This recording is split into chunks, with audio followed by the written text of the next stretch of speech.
Le sentiment qu'on appelle l'illéité, justement, c'est être loin d'eux. Et pour moi, être loin d'eux, c'est avoir l'ailleurs qui est présent.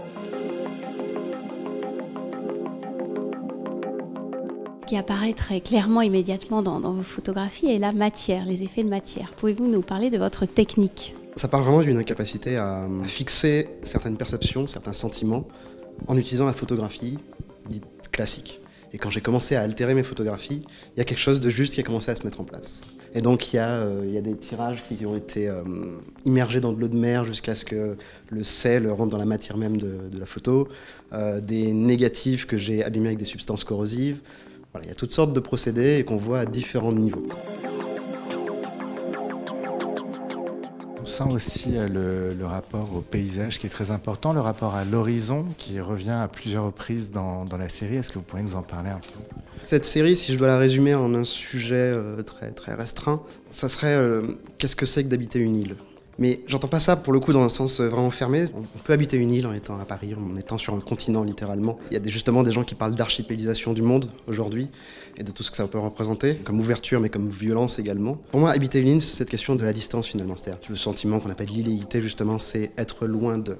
Et pour moi, être loin d'eux, c'est avoir l'ailleurs qui est présent. Et donc être face à l'horizon, c'est une ouverture vers l'ailleurs, c'est l'ensemble des possibles et voilà, toutes les idées qu'on a autour de l'horizon. Mais c'est aussi un mur, c'est aussi quelque chose qui nous ancre dans notre position.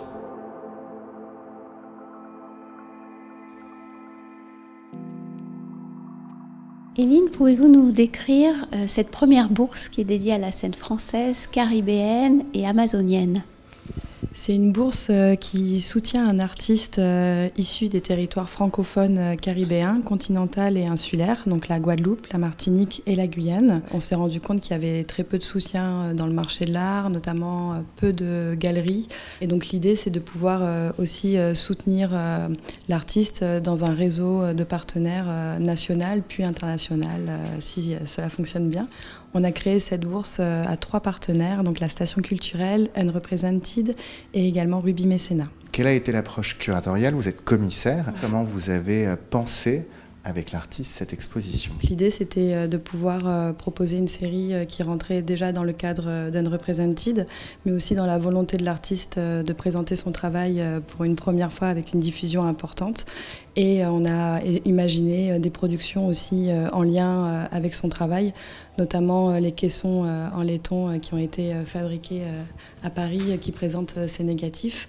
On a également fait un choix dans la sélection de la série. C'est une série qui l'a créée en 2022 à l'issue d'une résidence à la scène nationale Tropicatrium à Fort-de-France. Le fait que ce soit le sel, la mer, alors que c'est justement le sujet qui est pris en photo qui fasse ces corrosions, vous pensez que c'est important pour lui de confronter un petit peu les sujets tirés en photo face à justement cette matérialité-là ?